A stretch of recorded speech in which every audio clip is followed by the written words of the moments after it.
as AI progresses, the great promise is that these machines, alongside of us, are able to think and imagine and see things in ways that we never have before, which means that maybe we have some kind of new, weird, seemingly implausible solution to climate change.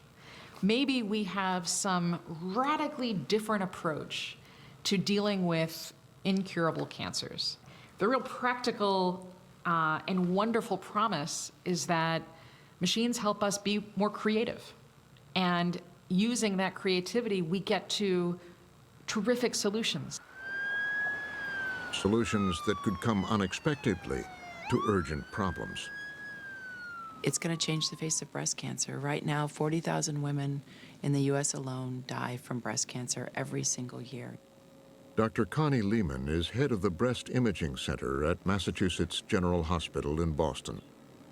We've become so complacent about it, we almost don't think it can really be changed. We somehow think we should put all of our energy into chemotherapies to save women with metastatic breast cancer, and yet, when we find it early, we cure it, and we cure it without having the ravages to the body when we diagnose it late.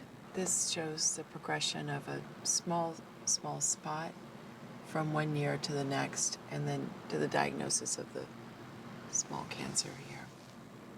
This is what happened when a woman who had been diagnosed with breast cancer started to ask questions about why it couldn't have been diagnosed earlier. This way, really brings a lot of anxiety, and you're asking the questions, am I going to survive? What's going to happen to my son?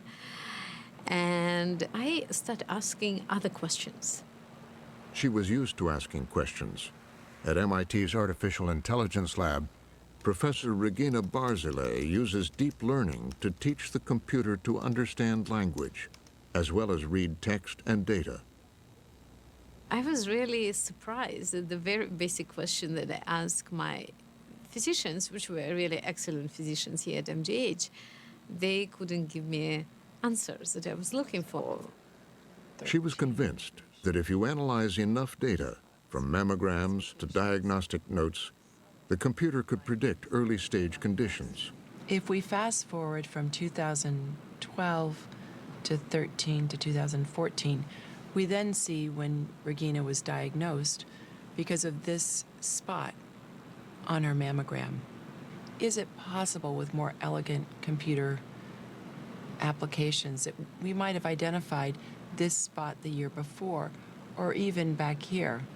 So those are standard prediction problems in machine learning. There is nothing special about them. And to my big surprise, none of the technologies that we are developing at MIT, even in the most simple form, doesn't penetrate the hospital. Regina and Connie began the slow process of getting access to thousands of mammograms and records from MGH's breast imaging program. So our first foray was just to take all of the patients we had at MGH during a period of time who had had breast surgery for a certain type of high-risk lesion. And we found that most of them didn't really need the surgery. They didn't have cancer, but about 10% did have cancer. With Regina's techniques in deep learning and machine learning, we were able to predict the women that truly needed the surgery and separate out those that really could avoid the unnecessary surgery. What machine can do, it can take hundreds of thousands of images where the outcome is known and learn, based on how, pixels are distributed, what are the very unique patterns that correlate highly with future occurrence of the disease.